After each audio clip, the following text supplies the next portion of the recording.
What is up, everybody?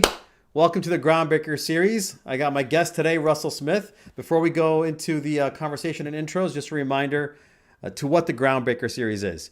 And in this series, we're trying to talk to the people, places, and real estate projects that really impact our industry.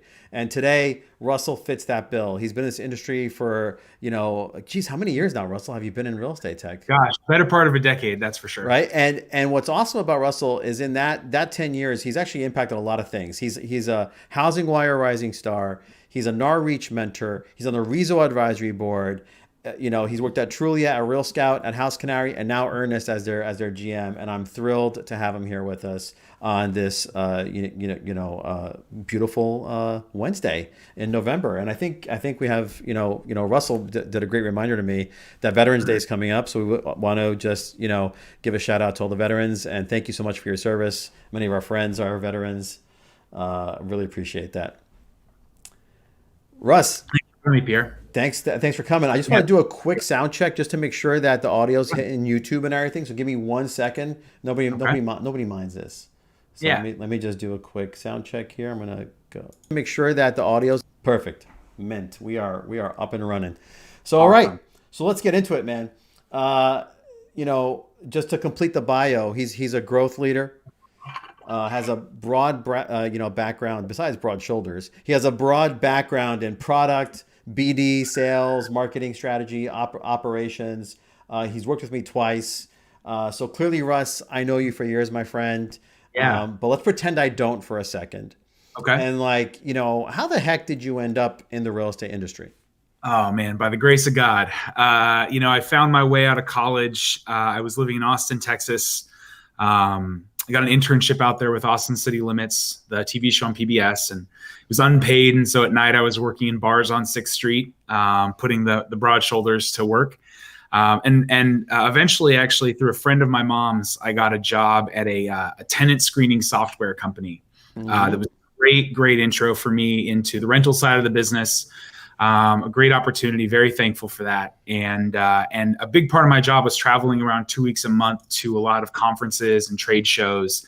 And it was actually there on the NARPM circuit that I met Pierre, your amazing rentals team, and started talking about you and Trulia. Right. And that's where it really got interesting in my book, right? Because our good friend Christy and the rentals team. So I missed this conference, and it was one of the ones I didn't go to. My team went. They all met you, and they're like, "Oh my God, we hung out with this dude Russell. He's awesome. We should hire him." And I had a role open on my team, and I already had somebody in the final stages of hiring, like literally offer about to go out. And my whole team comes back from this conference and it's like, no, we have to hire Russell.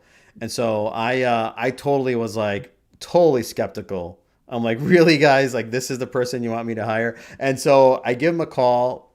Just everything shines through the phone call, and lo and behold, we hire you at Trulia, and you joined our rental squad. So maybe you can give us a rundown, like what happened at Trulia. Yeah. I don't want to tell the story. No, it was a huge opportunity. I was so thankful. Actually, a story.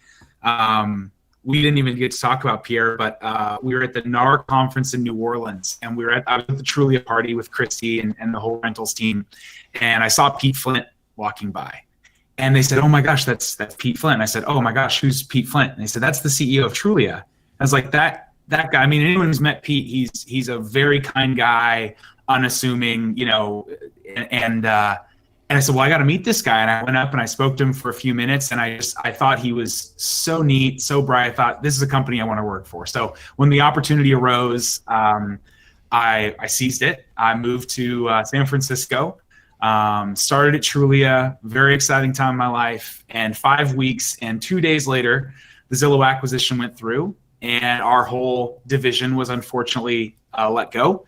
Right. But it was the best thing that ever happened to me. I met a great girl there who I was able to start dating, and is now my wife. She's downstairs right now working away, using up some of this internet bandwidth. Hopefully we have enough to make it work today.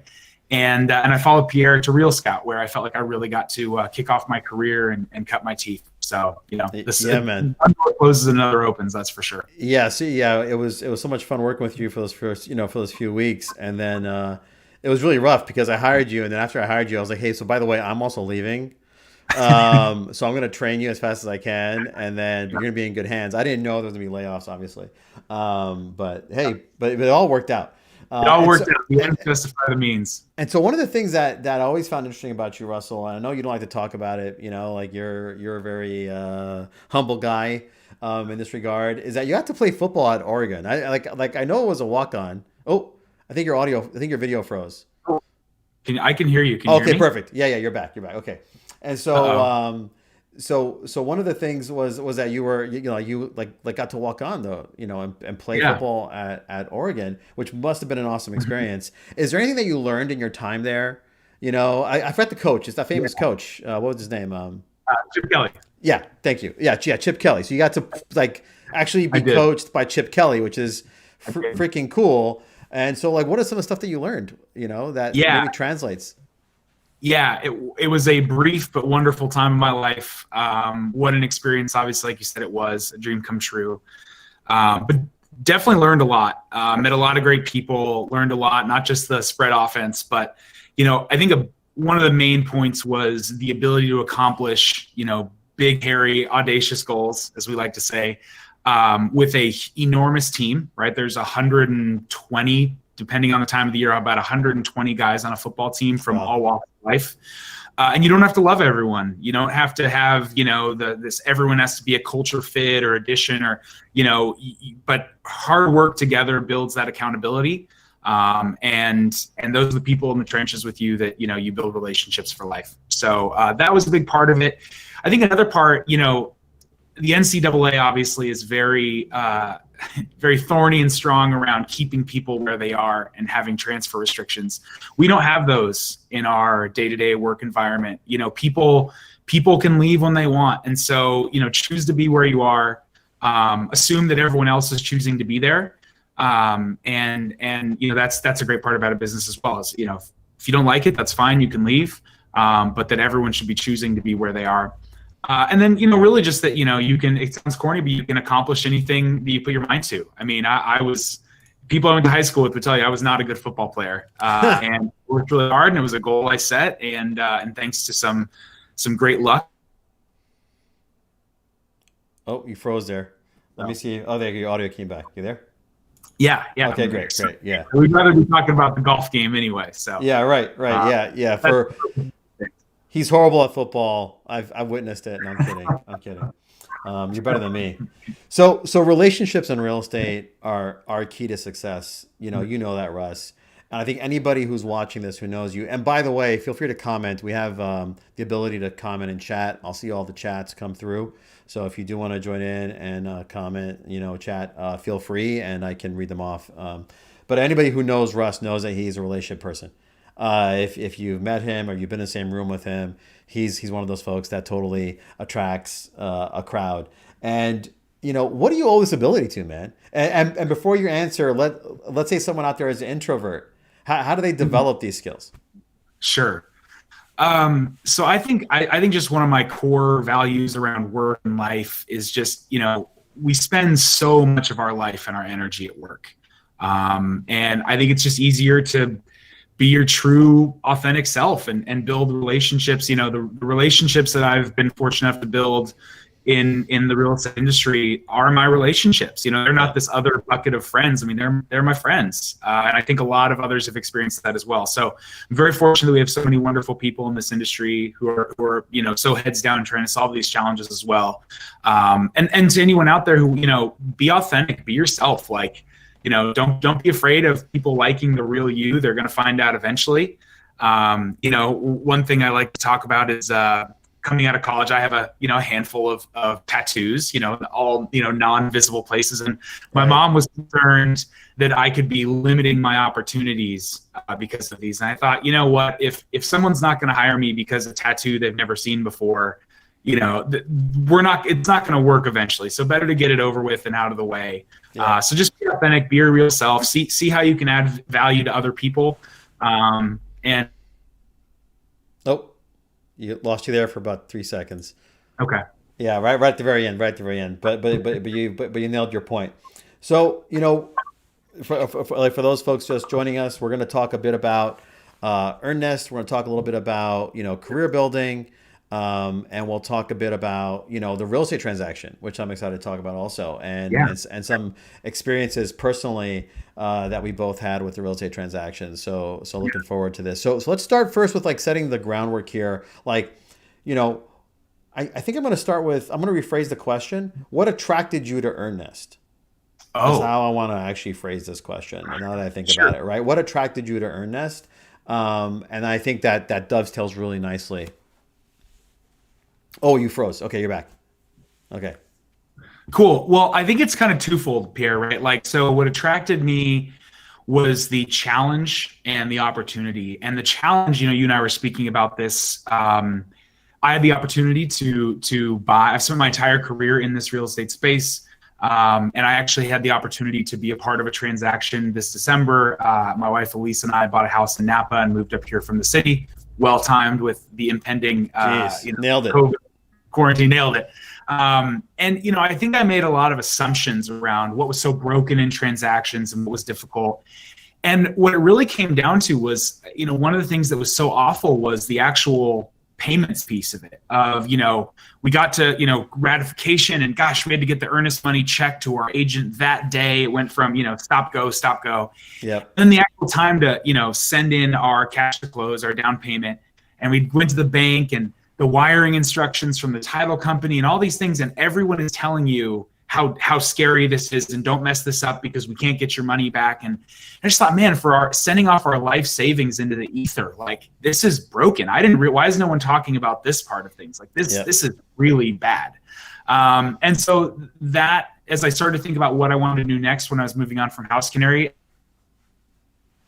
I lost you at House Canary, just so you know. Oh, okay. Well, when I was leaving House Canary, one of the ways I was kind of thinking about what I wanted to work on next was from my own personal experiences. And that was one that really stood out from my experience around the real estate transaction.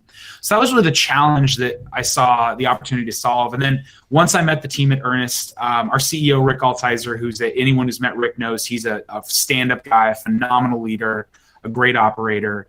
And the rest of the team there, our technical side, the sales and marketing, everyone I met, I was better for it. And I thought, this is a huge challenge and a great opportunity. And I think this team and this business is set up to do it. And, I just wanted to add fuel to that fire. So that's really great. What attracted me, and that's what we're working to solve.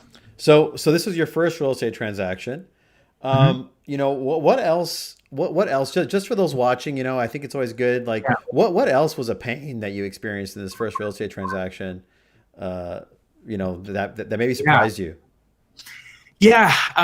It was funny. There's so many businesses out there, right? So you could probably quantify, 95 or more % of the startups in real estate can fit into some bucket around making transactions easier, better, more transparent, just moving the transaction to the next generation. And it's funny, the things I really assumed would be challenges, or I've seen a lot of businesses set up against, I personally didn't experience that pain point. But like I said, payments was one. Another one is, if you're one of the 5.34 million Americans each year buying an existing home, a used home, right? You're getting your inspection report. And I just remember thinking there's 50 things on here with these photos that I'm not a general contractor. I'm not a DIYer. Right. And it's like, which of these are just you're buying a 50-year-old house and this is what 50-year-old houses look like? And which are actually like problems that you should either run away from or understand the scope of work and, how that was something for me that was it was so hard to understand. Communication between parties, your lender talking to your agent, talking to the inspector, talking to the, that was really a challenge. Oh, lost you there. But I know what you're getting at is all these little pieces, right? And the inspection report, like just anecdotally, like this is my fourth house transaction that I had, and very similarly, like the inspection report. And I actually am I grew up in the construction side of the business with my dad, and so when I get those inspection reports, to me it's like great. These are all the things I'm gonna get discounts on. Sometimes it depends on the market situation, but I also know what's like bad and what's not bad. Like I know what's really an issue and what's not an issue, right? Can I get a sound check from you? Okay, good, you're back. All right. Yeah, I was going to say, like, what's a couple of trips to Home Depot that you can watch a YouTube video and fix yourself, and what is like, oh, that's going to cost you $50,000. 100%, 100%. Video and fix yourself, and what is like. Right. Perfect. Sorry. I just want to do a sound check just to make sure it was going through. You're Okay. good. Yeah. So great. Yeah. No, 100%. Those are big issues. So let's talk a little bit about, what you do as a GM. Like what is a GM at, of enterprise at Earnnest? What is your task? What is your Sure. job So one, as they say? What is your job to do or your thing to do? yeah, yeah, and this, I mean, this touches on a lot of points, but I think for Ernest specifically, my role coming in was we've got this great business today where any agent can go on, invite their escrow holder, be that a title company or within their brokerage, and start working with their clients to accept digital earnest money. What I was tasked with at Earnnest and what we want to do with enterprise is really twofold. Is one, move beyond just earnest money deposits into all payment types and occasions around real estate transactions. Hmm. So more consumer ones like cash to close, down payments, reservation deposits on the home builder side, as well as then the kind of the more B2B payment types as well, commission disbursements and Got it. you name it there. And then the second part of it is just working with our tech team to build out, the necessary architecture and platform to deliver these solutions to the enterprise. So via API, more, tools focused on use case, depending on brokerage segments versus home builder segments versus, property managers, wherever we go over time. But Earnnest, really take us that next step to help Earnnest be the one digital payment solution for the built world. Got it. And so you mentioned brokerages, you mentioned builders. That's exactly who we focus. That's our audience too at Local Logic. What are some of the things that the brokerage can expect from you? Yeah, absolutely. So, today we partner with brokerages, big and small. We help provide this digital earnest money solution. It's really easy for them to get set up and running. Their clients love it. It's the easiest, cheapest way to deliver earnest money quickly. It's safe, secure. It's a closed network, so parties are verified. You're not just Yep. sending money off into the ether. And starting in January, we're going to be doing this beta launch. That's kind of brokerages today. We just announced launches with Howard Hanna and App Properties. So definitely working with some of the best names in the industry. And in January, stay tuned. We're going to be launching a beta around a few more things brokerage related, commission disbursements, as well as, we found that this huge pain point for a lot of brokerages is collection of fees, monthly and annual, from their agents. Oh, interesting. A lot of processes around credit cards and chasing down numbers and things. So we're going to build a much better, more powerful solution to handle that. That's cool.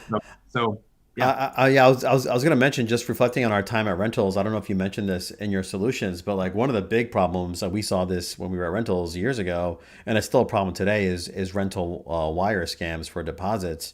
Totally. Are you also going? I mean, I assume the answer is yes. Like you're going, Yeah. right? Because that's under the real estate vertical. Totally. Eventually, this is just where Okay. we can do anything, but not everything. So we're kind Yeah. of focused where we think we can make the biggest impact first, and kind of the logical progression. But nothing is off the table long term. We do want to be the one digital payment solution for all things real estate. Awesome. Awesome. So I want to give some value to folks who see this about the real estate industry, Yeah. and like mistakes that are made, mistakes that you've made, mistakes that I've made, like et cetera. So like in your travels now, you've been at a short stint at Trulia, but you still were there. You were at Real Scout for, I think, over 2 years, or almost 3 years, right? Yeah, Honestly. yeah. And then House Canary, and like what are some of the lessons that you've either seen or that you've experienced in Oh the man, past? how much time do we have? This is, and I don't even necessarily think so many of these are related to real estate, but just more probably startups.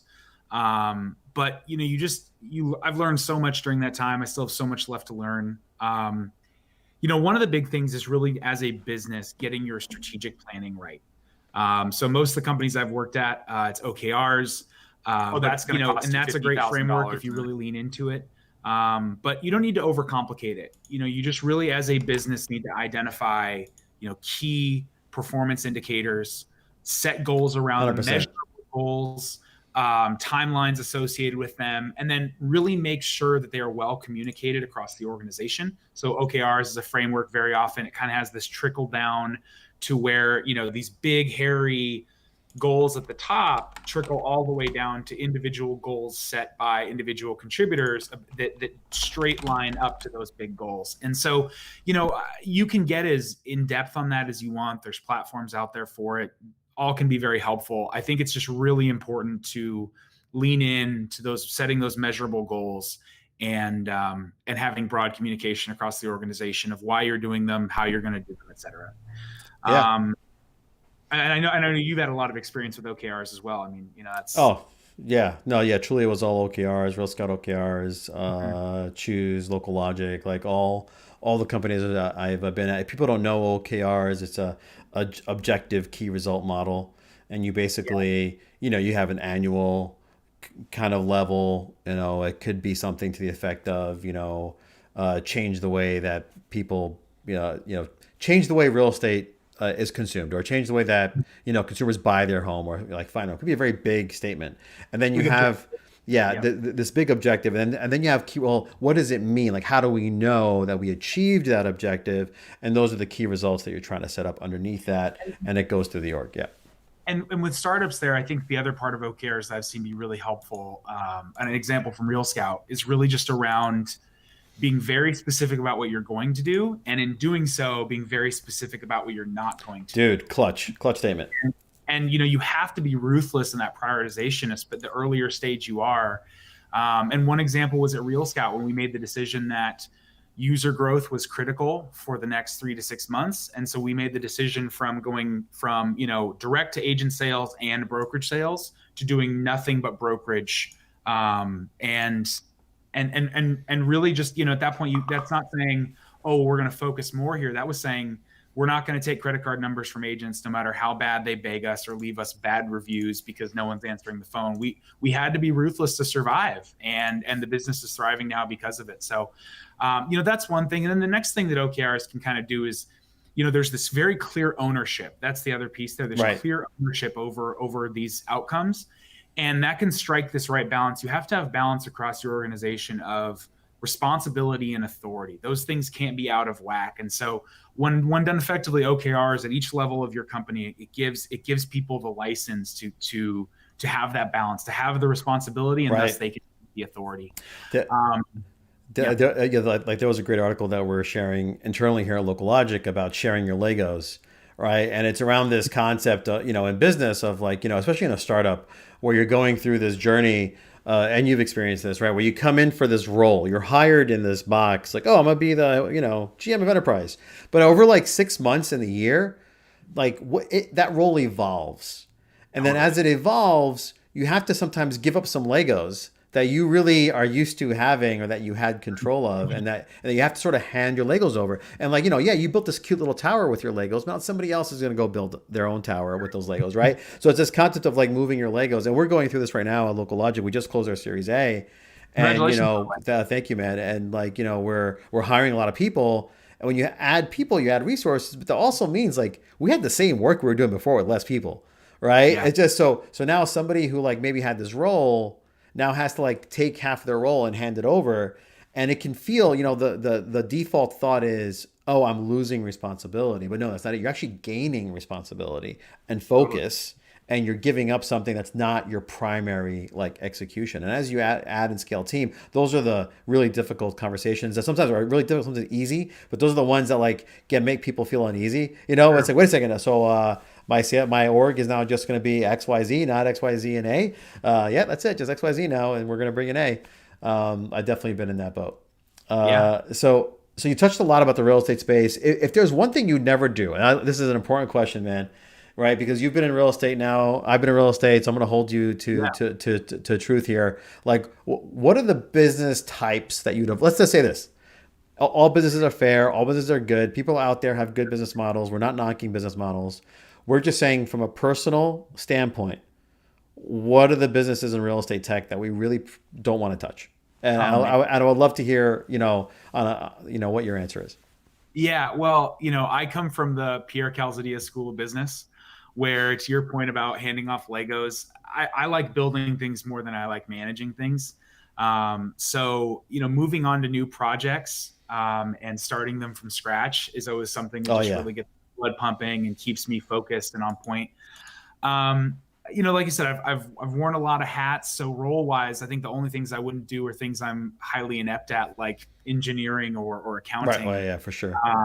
I think inside sales, like real inside sales that you hired me on to do at Real Scout, that was really hard. But it sharpens you. It's a great place to start your career. And obviously, like at all levels of an organization, you need to be able to sell. You need to be able to sell externally as well as internal. I mean, our friend Arthur Kaneko taught me about internal marketing and how Right. important it is to market yourself internally and what yourself and your team are doing and why it's important, et cetera. 100%.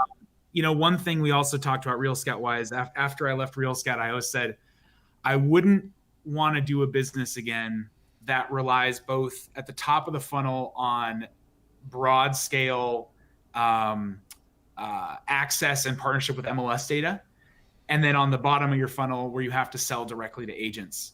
Those are both two very hard nuts to crack, just on their own. Right. But when you're building your business, so anyone out there is building your business on those two things, just be very self-critical around how hard those two things are going to be. And rightfully so. I mean, that's not to, MLSs are such a critical part of the business. I think they're here for the long run. They provide so much value at a local level. And so rightfully so, they keep a strong grip on their data and they don't just want to send it off to anybody for Agreed. free. For sure.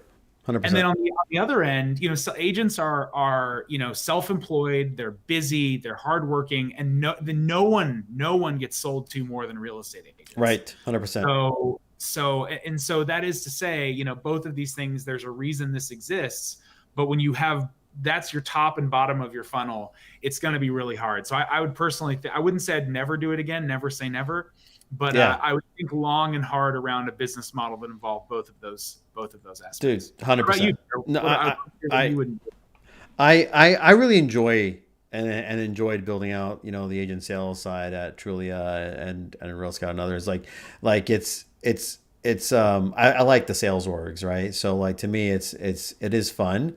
And I also think, supporting a company, if I were to go to work, like the product would have to be something I truly believed that really solves a real problem. Sure. And, like I left real estate industry for 1 year and went to Choose, and I was like, there's nothing left, right? I really was convinced there was nothing left. And then I was just watching, I was advising some companies and watching, and then Local Logic popped up, and I was like, I had 2 questions for them. I said, are you reliant on MLS data? Was one of the questions. Not because, but I wanted to know what I was getting into, because like you said, there's 670, MLS, like whatever the number is today, MLSs. And so that is a mountain you have to climb. And I want to know up front, am I going to have to climb the mountain? And then the second question was, how, if you're selling enterprise, how customizable, how real is this that people are going to want to buy this in the same market? Yeah. Right? Right. And because if I've been in this space for too, if you sell something to First Team, they don't want their competitor having the same product. And the same goes for their competitor. They don't want First Team having the product. Well, how are you supposed to go to market where you can only sell to one brokerage in every city? That's going to really limit your TAM. So I avoid things that don't serve the whole industry and aren't enough of a pain that and that people really need. So those are sort of the lenses I have on it, right? Like, it's like, how hard is this going to be? And is it a real problem? And like, is there a real market? Like, can you actually sell this to everybody? And that's probably the filter I have there. Yeah, that's great insight. So this is your first role as an exec, my friend, at Earnnest. Congratulations. Yeah, thank you. I will let you know you've hit the exec level way faster than me. It took me my whole 20 years. So congrats. Because of you. Congrats. I owe everything to the wonderful mentors I've had this far. And like, see, Russell's done a great job of like building good mentors, like Arthur Kaneko, and many others, people I don't know. Like you have a list of people that you are a student of the industry. You talk to everybody, you get advice, and this is why you have success. And you build relationships. And back to the initial question, you're a master relationship builder, and so that's the key. So congrats. So in this first executive position, what have you learned, or what are you learning right now? Yeah. I'm about a little over 2 months in. So this is the raw, unfiltered take on it. But it's all these steps are challenging. It's easy to say you want to be uncomfortable and, you have your boundaries pushed on stuff, but being uncomfortable isn't always fun. I think just in general, this is my first. Obviously, I don't know if anyone else out there has started a new job during COVID-19. Oh, on top of that. Challenge, especially when you're a person who is, an in-person person, which I think of myself as. And so There's definitely some learning curves on top of learning curves here. It's been awesome. I feel like I've already learned so much. I think the biggest step from going from that, I managed a large team with big initiatives at House Canary, and that was a big step as well. I think the step that I'm experiencing now from managerial level to leadership level, this executive level, is you're before at the managerial level, you're brought the what and the why, and then you collaborate with your exec or whomever on the how and the how we're going to get there. Right. And when you take that step into the executive level, no one's even necessarily giving you the what or the why. And if they are, they're expecting you to push back on it and have, either why you support it or why you don't. So you really have to come in with these frameworks. And obviously you're always there to ask some questions, but you're expected to have answers sooner than later. And so, but that's been great. I mean, that's how you learn. That's how you grow. Doing things that are comfortable, it's boring. You got to be taking on new challenges. So, but it's really exciting this far. And yourself, Pierre, one of the great executives that I've had the pleasure to work with a couple of times. How would you describe kind of what it takes to succeed in a role like this? I'm always learning, man. And I think the reason why people get hired in exec roles is because you've been through some experiences, good and bad, right? Sure. You've been through mistakes, which are valuable, so you won't make those again, and you've been through wins, so you can understand how to define them and how to recreate them. And I think that's one of the biggest things. Like, I think for myself, coming to Local Logic, it was a lot of familiarity because I understand the real estate space, but also a lot of new learning because it's about data, AI, machine learning, and also our client list is very varied. So it's been really fun for me to learn how to approach different sectors of the real estate industry that I haven't talked to before, specifically builders and developers. Right, it's been most of my career has been on everything else, frankly, right? So skipping builders and developers, and so adding that in has also been a ton of fun. So I have a lot of questions. I'm still learning, but I have enough experiences where once I get those questions answered, I can sort of go back and say, okay, well, this is something that worked before. Let's start the iteration here. So it's never this is it. This is what we're going to ship, right? It's I have a reference point of where to start the iteration, and that's sort of how I think about it. It's not that this is going to be the answer, but this is where we're going to start, and then we'll get to the answer together over the next few months because it's different for every company.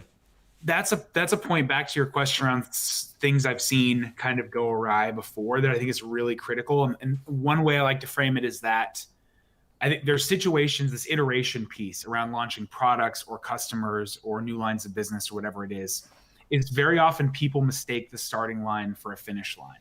Oh, what right. I mean by that is, when you get the deal signed, even when you get them the first, MVP or first, iteration V1 in their hands, a lot of businesses and leaders will look at that as, the good on us, pop the champagne. That's the starting line. That's where you have to actually deliver value and success and, get to that second billing cycle or whatever, and learn from it enough to then take that to a broader scale and launch more than just one, entry level customer and to penetrate down into the vertical and really deliver value to a segment. It's that, is this a starting line or is this a finish line?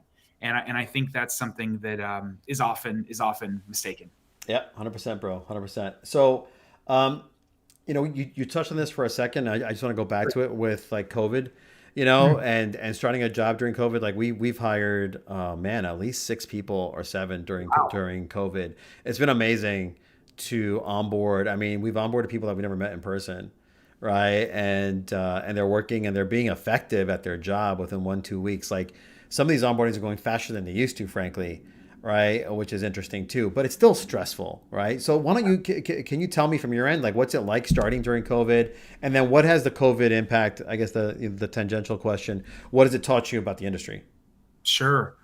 Well, I think the first part is, you're as an organization, you need to be set up to accommodate this. Just because if you're able to, there's a difference between maintaining culture into a remote environment as well as that's different from being set up to bring someone new into that and really get them saturated into, building relationships beyond their team and understanding, environment that people are able, it's easier to maintain when people have had that in person.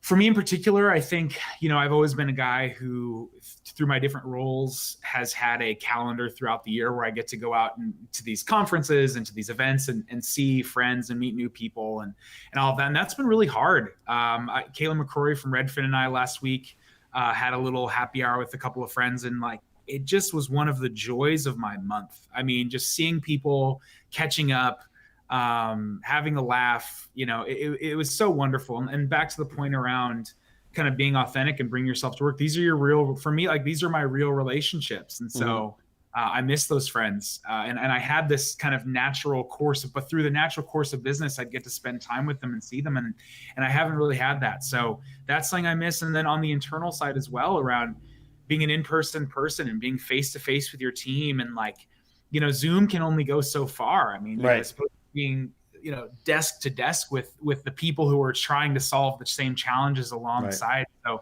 So that's been a challenge. Plus people. Well, plus, like, nobody's been hugged until they've been hugged by Russell Smith. That's the hug to experience. So if you see Russell at a conference, ask for a hug. Okay, do that. Once this COVID thing's over. Yeah, you're vaccinated, we're both vaccinated, and this is all over. Right. Yeah, we're not hugging anymore. To give out. Awesome, man. And and what's funny, just to go under the covers for a second, like we keep in touch by gaming. One of the things that you and I do, we play Call of Duty. So if anybody's watching in the future, because there's only a couple people right now, but everybody watches this and you play and you game and you're in real estate tech, we want to talk to you because we have some ideas. So, but yeah, like, absolutely, man. Like, that's that. And we also have the fantasy league. We have the fantasy league, which is awesome. Has a lot of great people in it. By the way, on your win. No. Well, yeah, congratulations on beating Jeff Turner. That's right. That was no small feat. Jeff is on tear this season. Yeah. And then, but who's in first? But the other dude's 8-1. Bill Fowler. Bill Fowler is crushing it. So me and him are in first in our division. I've had some injuries and some bye weeks, but we'll no excuses. Play like a champion. No excuses. Right? But these are the things that we've done, to help build our, help keep relationships going. And I think, like, part of this magic is figuring out, like, how do you continue this, right? So, how do you? Let me ask you a question on the fly. How have you? We've been talking about kind of maintaining relationships. How have you kind of thought about or gone about building new ones through this time? That's hysterical. That's a great question. I've actually been able to make some new friends over these last few months, and part of it is like reaching out on commonality, right? There's a couple of folks who've been on this stream that I put on the stream because I reached out to them for what they were doing in their work, right? Like Sarah Maffey. Dustin Sutton, Bobby Bryant. These are people that I've seen on LinkedIn. I've seen their posts or I see them mentioned in something. And I'm like, oh, I want to send them a note. Like, because I know I would have seen them in a conference and I would have walked up to them, right? So I would have walked up to Bobby at a conference and be like, dude, I saw your article on Ask DOS. Like, I love it. Would love to connect with you. So instead of like waiting for that, I'm just sending them a note. I'm like, hey, I saw your article on Forbes. I saw your article here. Like, I really love it. I'd love to catch up and just really do a genuine relationship. And then organically, I happened to have started the stream. And so I was like, hey, do you want to go on a stream with me? And so that's how most of these guests have come about, right? And outside of that, I think, it's been, I'm sorry if I'm dinging. I don't know what's dinging in my life. But yeah, no, it's been really, using Zoom, using connection tools to stay connected, using social media, I think, in a different way. Sure. Which is why I started streaming also. Like, how do I recreate the conversations that we like to have, and how do I recreate that in a way that others can engage too? And I think that's where the streaming things come from for me, is as a reaction to COVID, as a reaction to, like, okay, like, I used to go to conferences, I used to go to events, I used to talk to all these people, and like, how can I still spur this on in some way? So anyway, sure, yeah, it's tough. So we're in the wrap. What tips do you have for agents or people that want to get into real estate tech, especially early on or in their careers in general? Yeah. I mean, we talked about it before. Find good mentors. I owe so much to folks who've taken me under their wing, who've helped me thus far, who've taken, their chances. I guess just make sure as the mentee that you're paying them back with hard work and holding up your end of the bargain. But finding great mentors, people, the earlier on you are in your career, it's so important to work with great people. I think that's more than what you're building. Like all that stuff can come, but the people piece is so critical. And like no one has it all figured out. That's something else I've learned as I've gone on in my career and kind of gone up to these different levelings in the organization is, very often people are just like you, but farther down the path where they're figuring it out as they go. So ask a lot of questions. Don't be afraid to ask questions. And ask for help, right? I mean, even in getting roles, introductions, like, ask for help. If there's a place you want to go work, if there's a place that you're passionate about and you can find an in there of, someone who works there, ask them for some time, ask them for an intro. I mean, people are always happy to help for the most part. So, I think, yeah, and just work hard. Ask a lot of questions and work hard. Absolutely. And as a reminder, anybody can chat if they want, have any questions here towards the end. So 2 final questions here for Earnnest. One, how can someone learn more about Earnnest if they're curious about learning more about how to connect Earnnest deposits? It's so great that your name Earnnest is also the product that you solve. So to learn more, you can go to earnnest.com. It's 2 N's. You can follow us on LinkedIn. Or feel free to reach out to me directly. I'm Russell at Earnnest, RUSSELL at Earnnest, EARNNEST.com. You can just point like this. Okay, cool, perfect. Feel free to reach out to me directly. Find me on LinkedIn or whatever. I always love meeting new people and connecting. And are you guys hiring? Are you guys hiring? At the moment, we don't have any recs posted currently. Probably Q1 we'll have some, but we'll be growing a lot over the next year. If you think you're the missing piece to Earnnest or you want to work with us in some way, always give us a shout. But we will be hiring in the next few months. For cool. Sure. Yeah. Same Local Logic. We have roles open, so feel free to check us out too. Awesome. Are you guys doing? Are you guys doing remote first, like taking remote hires, or are you trying to anchor in a certain area? Role. Okay. And you know how it is, Pierre. I mean, especially when we're a team of 30. I mean, at the end of the day, each additional person you bring on to the bus is so critical that I think we're always flexible around for the right person. But we're Greenville, South Carolina based. We're going to be hopefully back to work in person in the coming months, and so Greenville, anywhere in that area, obviously is beneficial. But you're always willing to make exceptions for the right people. Yeah, totally, 100%, man. Well, hey, Russell, thank you so much, my friend, for your time today. Hopefully this is valuable to the folks watching this today and in the future as you watch this. Just a little plug at the end. The Groundbreaker series, you can find our other episodes on YouTube and on Facebook on the Local Logic pages. So please feel free to check them out. And if you actually want to be on this show or you have a cool topic or you're a Groundbreaker, you'll talk about your tech or yourself, hit me up, pierre@locallogic.co, pierre@locallogic.co, and look forward to it. Thanks again, Russell. Love you, man. Have a great Wednesday. Have a great week. And happy Veterans Day. And thank you to all the vets out there. Thank you to all the veterans.